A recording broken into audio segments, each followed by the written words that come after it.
नमस्कार, बहुत बहुत स्वागत और अभिनंदन आप सभी का द डिबेट में। मैं ब्रजेश मिश्रा हूं।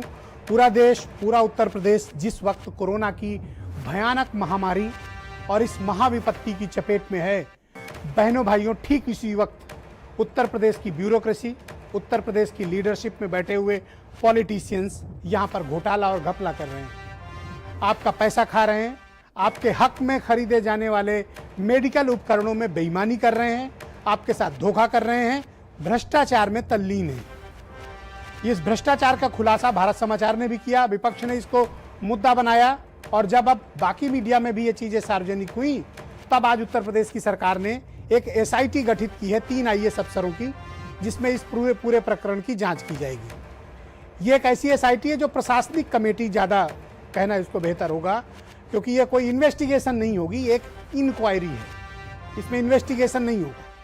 ये एक ऐसी एसआईटी है जिसमें कोई पुलिस अफसर नहीं है और महज 10 दिन का समय दिया गया इस टीम को जो जांच करेगी। उत्तर प्रदेश में कितने जिले हैं? 75। घोटाले की प्राथमिक जानकारी कितने जनपदों में है? 65 आ चुकी है अब तक।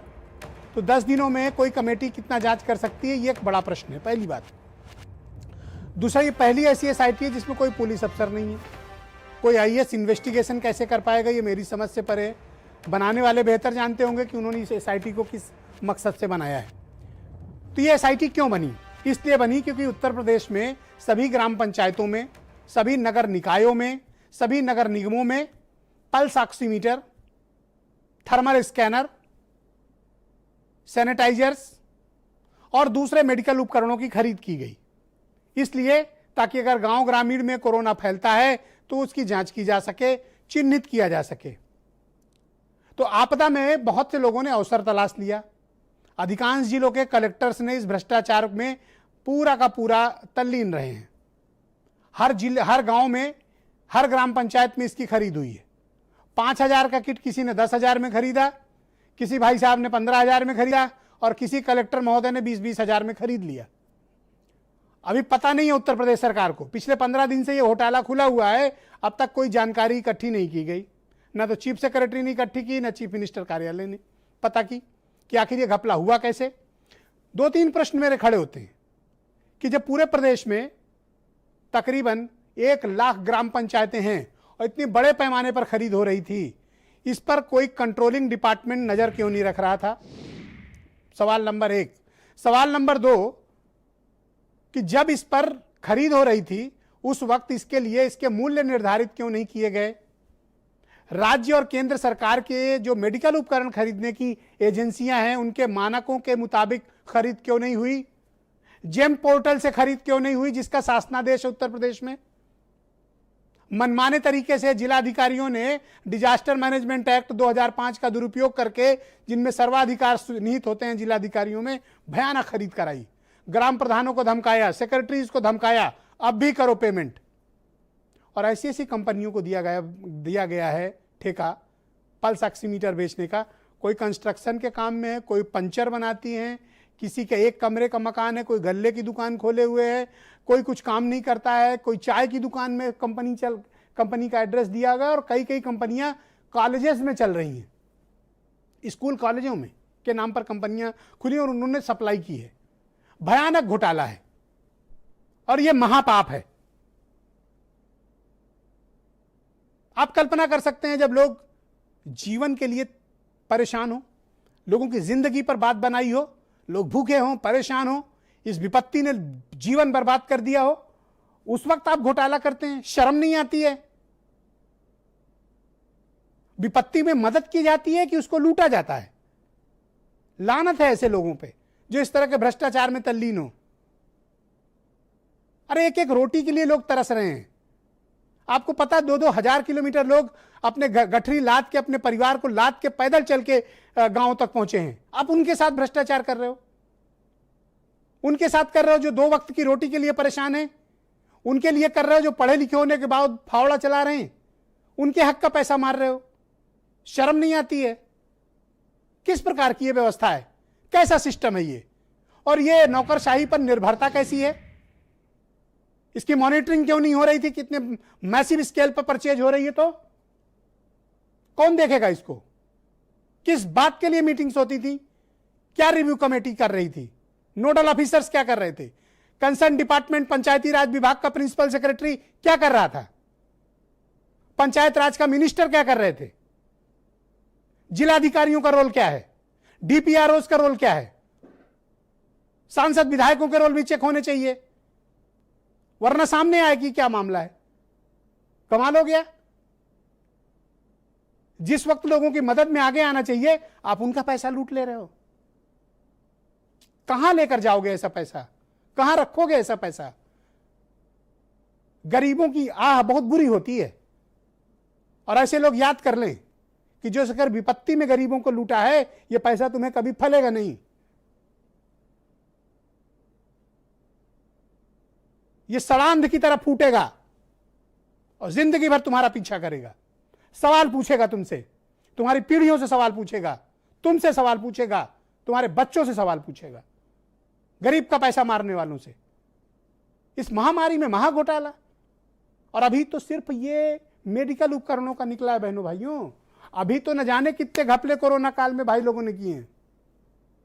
अभी सामुदायिक किचन के मामले सामने आएंगे।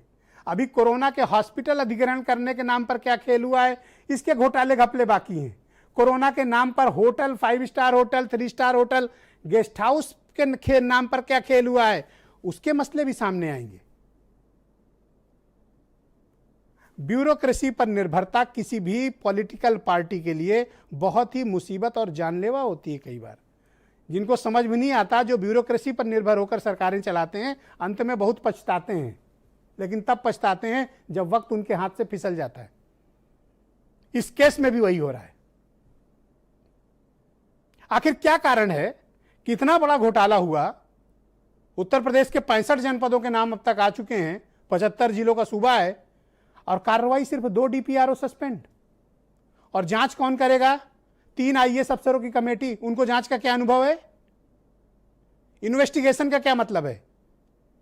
एसआईटी का मतलब होता है special investigation team. Investigation technical word है, और इन्वेस्टिगेशन करने का अधिकार पुलिस को है, किसी आईएएस अफसर को नहीं है। ये एसआईटी के जुमले से बात नहीं बनने वाली है। इसकी प्रॉपर इंक्वायरी करानी पड़ेगी, प्रॉपर इन्वेस्टिगेशन कराना पड़ेगा, एफआईआर दर्ज करके इन्वेस्टिगेशन कराना पड़ेगा। बिना एफआईआर दर्ज किए इस तरह की किसी इन्वेस्टिगेशन के कोई मायने नहीं है। और 10 दिन में कोई क्या रिपोर्ट दे देगा?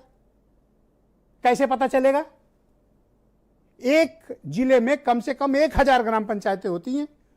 किसने किस रेट पे खरीद की? 10 दिन में कैसे इकट्ठा हो जाएगा? प्रॉपर इंक्वायरी तब हो सकती है जब 75 जिले की 75 एफआईआर लिखी जाएं। ईओडब्ल्यू, विजिलेंस और एसआईटी की एक कॉम्बिनेशन की एक बड़ी मैसिव टीम मंडलवार बनाई जाए, तब आप इस घपले को पकड़ पाएंगे, तब आप इस घोटाले को पकड़ पाएंगे, तब चाय की दुकान में चलने वाली कंपनियों ने आपूर्ति क्यों की, तब आप पहुंच पाएंगे। वरना ये सब आई वॉश है। और आज कोरोना ने उत्तर प्रदेश में आतंक मचा रखा है। रिकॉर्ड 7000 से ज्यादा केस, नए केस आज उत्तर प्रदेश में मिले हैं। और इसी बीच हमने वीकेंड लॉकडाउन सिस्टम खत्म कर दिया है। कोरोना को लेकर जितना मजाक यहां चल रहा है, शायद ही कहीं चले। कभी कोई दाई पटरी की दुकान बंद कर देता है, बाई की खोल देता है, बाई बंद करता है, दाई खोल देता है। कोई कहता है शनिवार रविवार बंद कर दो, कोई कहता है शनिवार खोल दो, रविवार बंद कर दो, फिर एक दिन कहा जाता है सब खोल दो। कोई वैज्ञानिक सोच, महामारी के विशेषज्ञों की कोई सलाह, एक्सपर्ट्स की कोई ओपिनियन, और डॉक्टर तो यहां गाली खाने के लिए बने हुए हैं, उनसे कोई पूछता नहीं है। मसले बहुत महत्वपूर्ण हैं। और जिस डिपार्टमेंट में घोटाला हुआ, टीम 11 का, उनका एक प्रिंसिपल सेक्रेटरी टीम 11 का मेंबर है, उस कंसर्न डिपार्टमेंट का।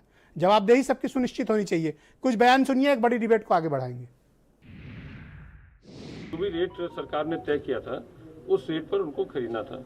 कहीं कहीं उस पर शिकायत आई है, उसी पर आदरणीय मुख्यमंत्री जी ने एसआईटी जांच की है, ताकि सभी जनपदों में यह स्पष्ट हो जाए कि जो रेट हमने तय किया था उससे अगर किसी ने ऊपर खरीदा है तो उसमें कोई भी अधिकारी होगा, ऊंचे अधिकारी हो या छोटे अधिकारी हो, सब पर कार्रवाई। एसआईटी की जांच से इसमें कुछ भी हासिल होने वाला नहीं है। अगर योगी सरकार खुद इस भ्रष्टाचार में शामिल है, उसके बड़े पैमाने पे शासन और जिले के अधिकारी शामिल हैं, तो कम से कम इस पूरे मामले में सीबीआई की जांच होनी चाहिए, जिसके लिए मैंने पहले भी चिट्ठी लिखी है। और हाई कोर्ट के सिटिंग जज से एसआईटी बना के इसकी जांच कराई जानी चाहिए। सरकार के अधिकारी सरकार की ही जांच कर पाएंगे, निष्पक्षता से जांच कर पाएंगे, ये संभव नहीं है। मुख्यमंत्री उसी टीम 11 के साथ रोज मीटिंग करते थे और आज एक एसआईटी गठित कर दी गई है टीम 11 की किसी अफसर के अंडर में। तो क्या मुख्यमंत्री को पता नहीं था उस मीटिंग में होता क्या था, कौन से प्रश्न वो करते थे, या उनको बिल्कुल अनभिज्ञता है कि उत्तर प्रदेश में क्या हो रहा है? ऑलराइट, तो आज की डिबेट को आगे बढ़ाते हैं। डॉक्टर मनोज मिश्रा बीजेपी के प्रवक्ता हैं, उदयवीर सिंह समाजवादी पार्टी, दीपक सिंह कांग्रेस से हैं, डॉक्टर एम वली